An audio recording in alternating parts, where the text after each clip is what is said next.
Ya udah nih katain nih tuh. Sini aja satu kali. Kerja aja. Keren. Assalamualaikum warahmatullahi wabarakatuh. Waalaikumsalam warahmatullahi wabarakatuh. Perkenalkan, kami dari kelompok 2 akan mempresentasikan hasil proyek UAS kelompok kami, yaitu pada pengembangan website digital Fakultas itu. Sebelumnya perkenalkan, nama saya Kandilwati. Nama saya Anissa Agustina. Nama saya Sarankan Yandis Putra. Nama saya Rikan Negi Putra. Nama saya Lani Adasa. Dan kami kelompok 2 ini untuk mempresentasikan hasil dari pengembangan website kami.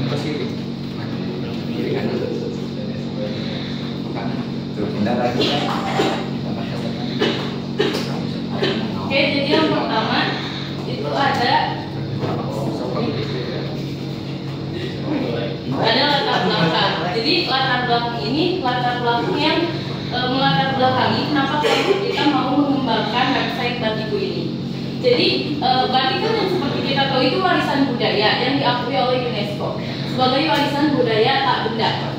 Dengan keindahan dan keragaman motif yang mencerminkan kekayaan budaya, dalam beberapa tahun terakhir popularitas batik meningkat, memberikan peluang bagi pelaku usaha di industri fashion dan kerajinan untuk memasarkan produk secara lebih luas, terutama melalui platform digital. Nah, platform digitalnya itu macam-macam. Tapi di sini tuh platform digitalnya adalah website. Nah, kalau misalkan website e-commerce Batiku ini dirancang untuk menjual produk batik sekaligus memperkenalkan dan melestarikan budaya batik Indonesia. Customer dapat mengakses berbagai produk batik seperti pakaian, aksesoris, serta informasi mengenai sejarah dan proses pembuatan batik. Tujuan pengembangan dari website ini adalah untuk meningkatkan penjualan dan memberikan pengalaman berbelanja yang menyenangkan dan informatif. Namun, tantangan dalam pengembangan website ini meliputi pemilihan platform, pengelolaan konten, strategi pemasaran digital. Makalah ini akan membahas proses pengembangan website Batiku dan perancangan hingga evaluasi, dengan harapan memberikan wawasan bagi pelaku usaha dan mengembangkan bisnis melalui platform digital dan berkontribusi pada pelestarian budaya batik Indonesia.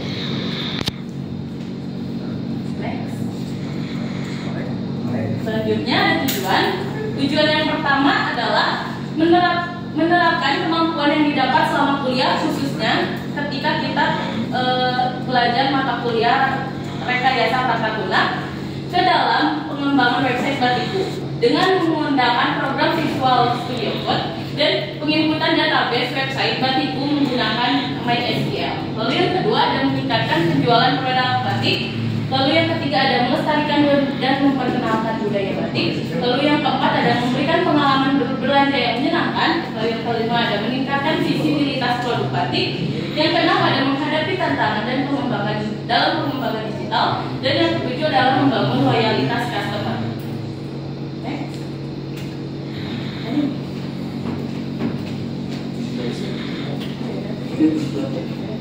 Selanjutnya ada ruang lingkup proyek. Yang pertama itu merancang dan membangun website yang responsif dengan fitur utama seperti katalog produk.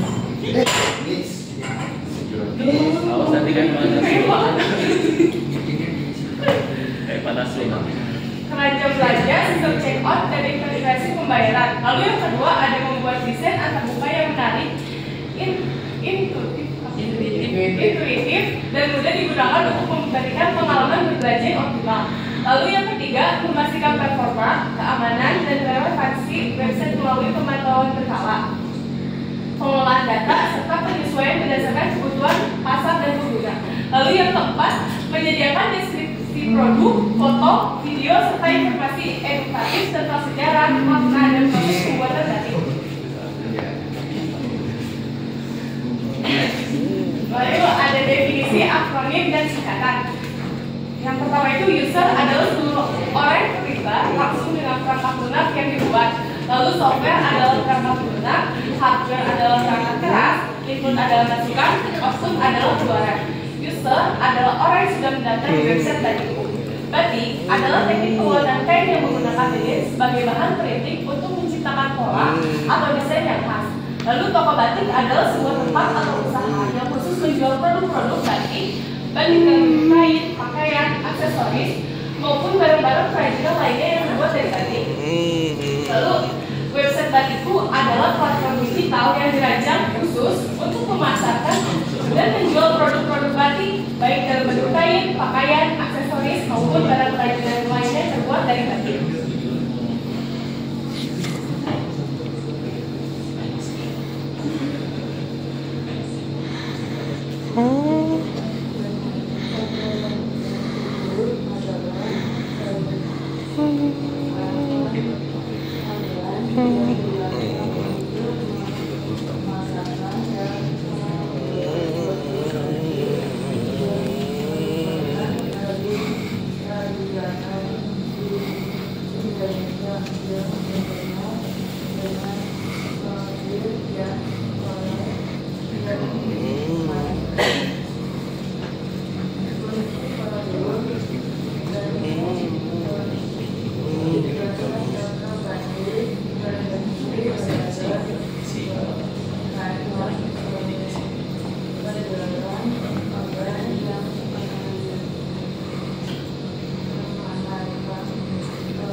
Selanjutnya ada persyaratan antarmuka eksternal. Yang pertama ini ada antarmuka pengguna. Jadi pengguna website ini tuh dibagi dua, yaitu admin sebagai pelaku pengelolaan data dengan sistem dan pengunjung website sebagai customer yang hanya bisa berinteraksi dengan website dari tampilan depannya saja. Lalu yang kedua ada antarmuka perangkat keras. Di antarmuka perangkat keras ini, website Batiku dapat dibuka melalui perangkat keras apa aja seperti laptop atau komputer. Lalu yang ketiga ada antarmuka perangkat lunak. Kalau misalkan di antarmuka perangkat lunak ini, untuk membangun website Batiku membutuhkan beberapa software pendukung seperti Visual Studio Code, MySQL, dan video. Lalu yang keempat ada antarmuka konfigurasi. Website Batiku dirancang untuk mendukung komunikasi antara server dan pengguna melalui jaringan internet. Jadi akses pengguna menggunakan browser web, protokol komunikasi seperti HTTP atau HTTPS. Next.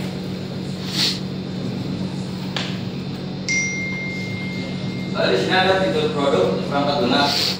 Pertama ada from login, lalu from data, from login admin, from data pemasaran, from barang, tabel admin, tabel customer, tabel kategori, laporan penjualan, invoice, status pemesanan, detail produk, kategori produk, lifetime, data pesanan customer, dashboard admin, dashboard customer, fitur ganti password customer, log customer, log admin, menu form, menu shop, menu keranjang, dan yang terakhir checkout barang.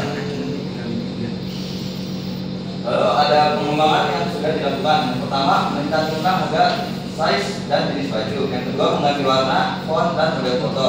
Yang ketiga menambahkan fitur rating dan edit. Yang keempat menambahkan kolom konfirmasi password dan unhide password.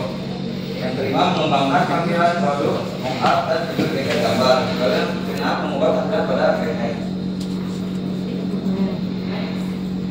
Jadi di sini ada sebelum dan sesudah dari pengembangannya. Yang pertama ini ada landing page atau homepage. Jadi sebelumnya bisa dilihat website Batiku yang sebelumnya ini memiliki landing page yang tampilannya menurut kelompok kami masih rada kuno. Lalu kami kami kembangkan dan melakukan perubahan secara signifikan, di mana sebelumnya pengguna diarahkan ke halaman landing page. Kini mereka langsung dapat mengakses halaman homepage sehingga meningkatkan pengalaman pengguna dan efisiensi dari akses. Di sini ada footernya. Pada website Batiku, footer sebelumnya memiliki tampilan yang kurang sesuai. Namun setelah pembaruan, tampilannya kini dirancang lebih menarik, memberikan informasi yang relevan dan memudahkan pengunjung dalam menjelajahi website. Ini perbedaannya. Lalu selanjutnya ada halaman daftar, ada sebelum dan sesudahnya. Kelompok kami telah melakukan pengembangan website dengan memperbarui tampilan form login untuk pendaftaran customer baru. Yang sebelumnya terlihat jadwal, menjadi lebih menarik dan modern sehingga meningkatkan daya tarik visual dan kemudahan pengguna berpengunjung. Bukan dengan informasi Pak yang kemarin request dari Bapak konfirmasi password sama apa? Sudah ditambahin. Lalu selanjutnya ada detail produknya. Pada website Batiku sebelumnya tampilan produk masih terkesan jadul dan pilihan model fotonya pun kurang menarik. Setelah pengembangan tampilan produk di website Batiku menjadi lebih menarik dan terkesan modern. Di sini ada planning belanja. Sebelumnya ini harus dari planning belanja atau pemesanan kelompok kami telah melakukan pengembangan website dengan memperbarui halaman sebuah pesanan yang sebelumnya kurang lengkap, informasinya menjadi lebih informatif dan komprehensif sehingga pengguna dapat dengan mudah memahami dan menyelesaikan proses pemesanan. Lalu yang selanjutnya ada fitur live chat. Kelompok kami telah melakukan pengembangan website dengan menambahkan fitur live chat pada website ini yang sebelumnya tidak ada, sehingga kini pengguna dapat berinteraksi langsung dengan admin untuk mendapatkan bantuan dan informasi secara real time. Jadi ini live chatnya pakai bantuan software pihak ketiga namanya video.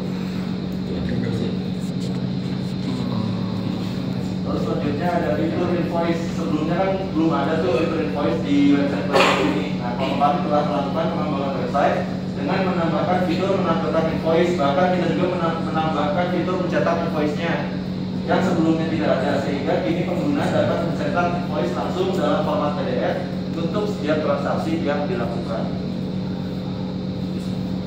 Lalu di sana fitur form login.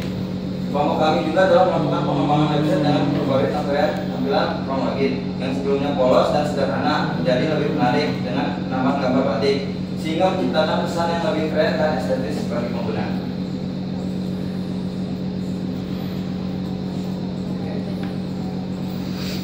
Lalu selanjutnya ada halaman backend. Sebelumnya, backend tidak memiliki detail yang memadai, tetapi setelah dilakukan perubahan, ini mencakup fitur yang telah dilengkap seperti penambahan jumlah produk, jumlah pelanggan, jumlah faktur, dan jumlah pengguna.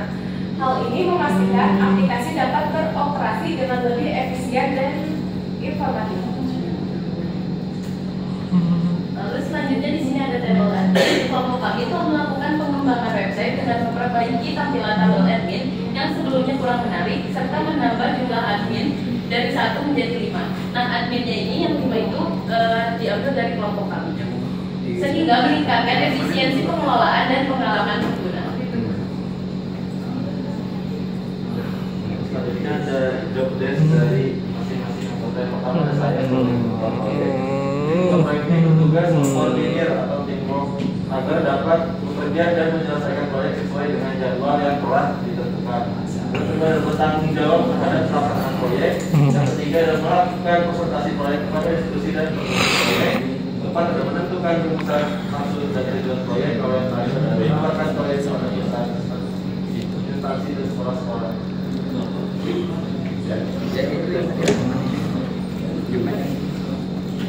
Lalu selanjutnya ada mengumpul data, yaitu saya, Agustina.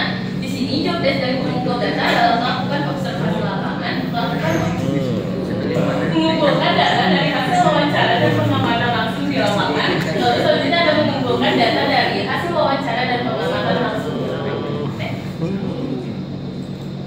Di bawah di sini ada analisis sendiri harus kami putra. Yang pertama menganalisis data dan fakta yang akan dijadikan aplikasi. Yang kedua seperti diagram alur data, model data, konseptual, dan diagram dekomposisi. Kalian membangun kata-kata sistem. Baik, terakhir memajukan struktur program, struktur data, dan mendefinisikan algoritma yang memungkinkan data dapat mengalir pada seluruh program. Lalu selanjutnya ini ada desainer, yaitu desainer juga Mas Indrawati. Di sini tugas desainer ada dua, yaitu pertama menetapkan rancangan desain dan yang kedua mendesain tampilan yang standar dan layak. Di sini ada tugas dari programmer, itu saja jadi dan aplikasi. Jadi tugasnya di sini pertama membuat kode-kode program dan melakukan uji coba program.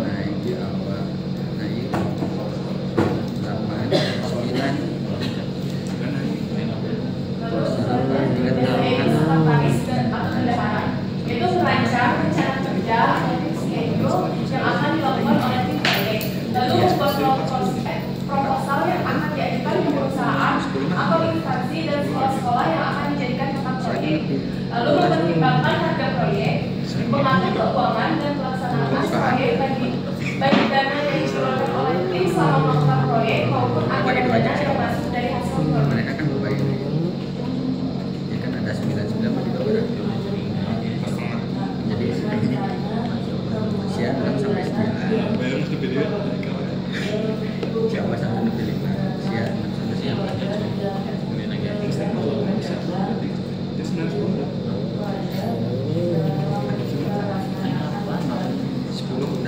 kan 89 di sana.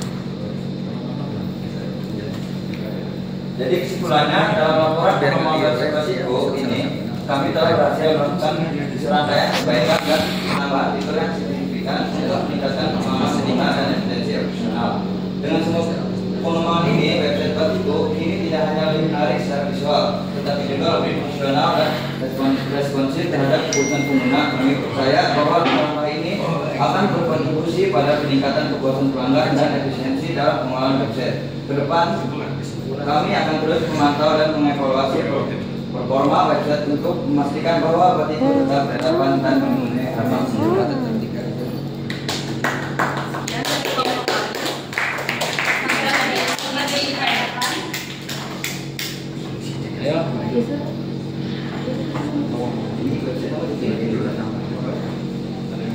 Ada yang mau tanya? Silahkan sebutkan namanya. Enggak, Kayaknya nggak ada pas, karena nggak ada yang perhatiin.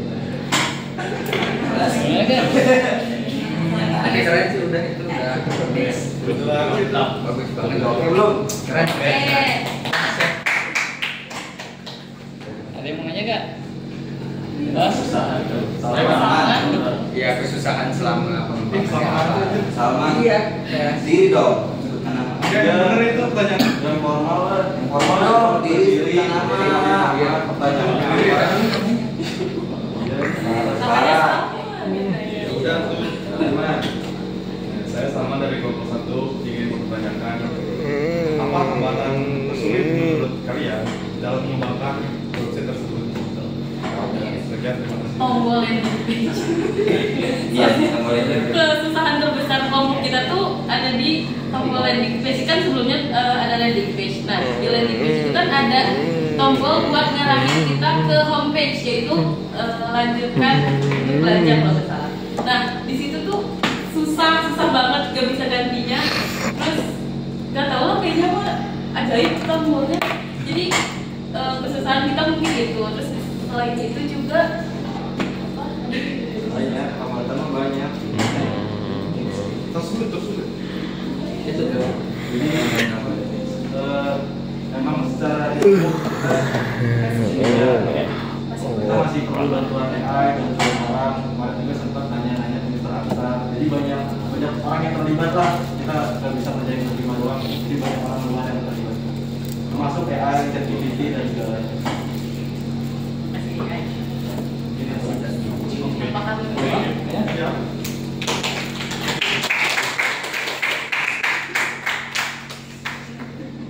kalau misalkan ada pertanyaan lain, Kelompok 3. iya Kelompok dari 3 ada yang kelompok menanyakan tiga. kelompok 3 perwakilan ya. Perwakilan satu orang.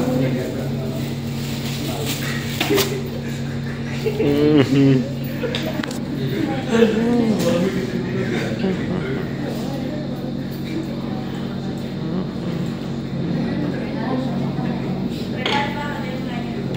mau Silakan bilang Rehan, dipersilakan. Demo. Ini Q&A dulu atau demo dulu pertanyaan? Tadinya dia tuh pertanyaan dulu. sok aja aku aja ya. Tanya dulu satu lagi. Sok. Ada Siapin aja. Lihat. Rehan jadi nanya nggak? Iya, demo itu tuh. Ini Kan nanya dulu baru demo. Tanya saya coba saya lihat. Itu nyuruh. Nyuruh. Nah, Sorry, itu Cuma nyuruh. perintah dan cuma instruksikan kan. Nanya dulu dong.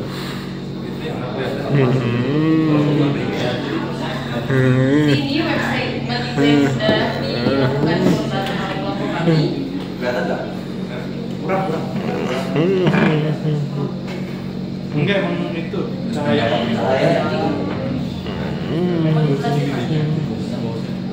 Saya sih demo kan. Iya, mau lihat apa? Belajar transaksi aja satu Belanja. Supaya kita cek dulu. Kan kalau belanja tuh harus kita kalau nggak bisa nanti kita satu bagi kapal.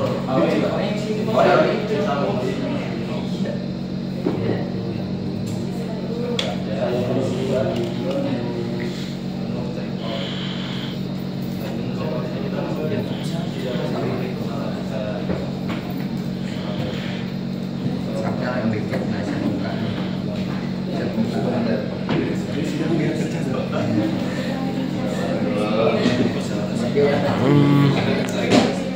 Naik kan.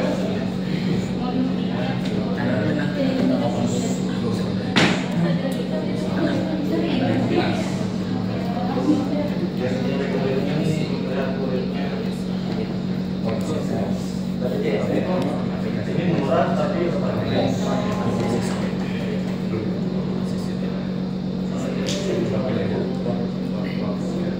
ini kita tinggal konfirmasi pembayaran. Masukin buktinya. Soal kita ada lapor nih. Nah, cari buktinya sini.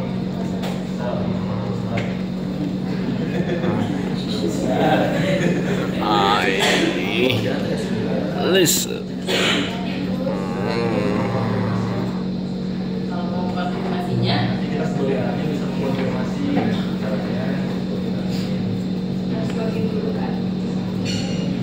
Bisa kita pakai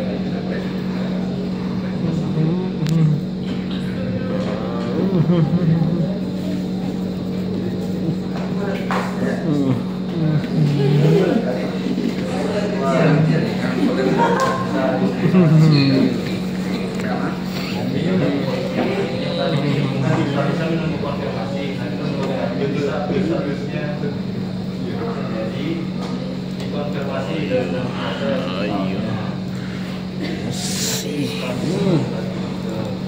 What?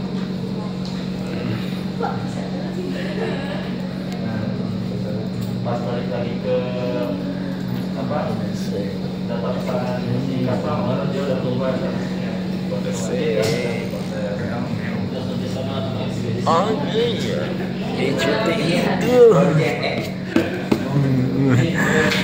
kita mau nunjukin fitur archive. Kalau gede dah, gede banget. Terus ada konfirmasi password juga.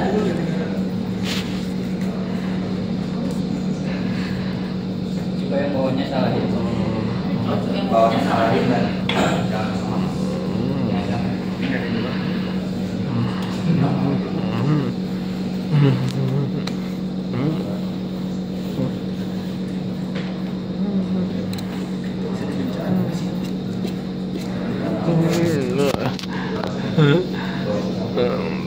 Sister.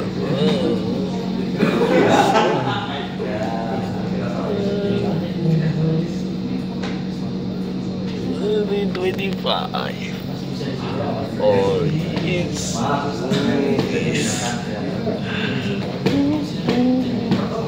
Ya bisa nyimpan, prosesnya belum diisi Pak, belum bisa ini.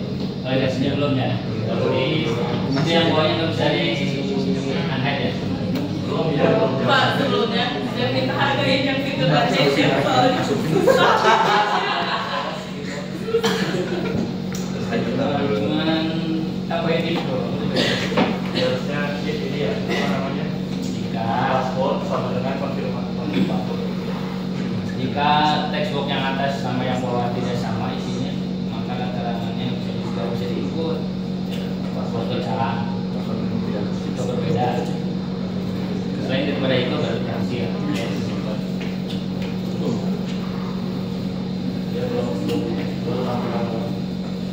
Ayo, kelompok 3 mau nanya apa? Udah ditunjukin tadi. Ditunjukin. Ya. Udah? Cukup? Silakan ditutup.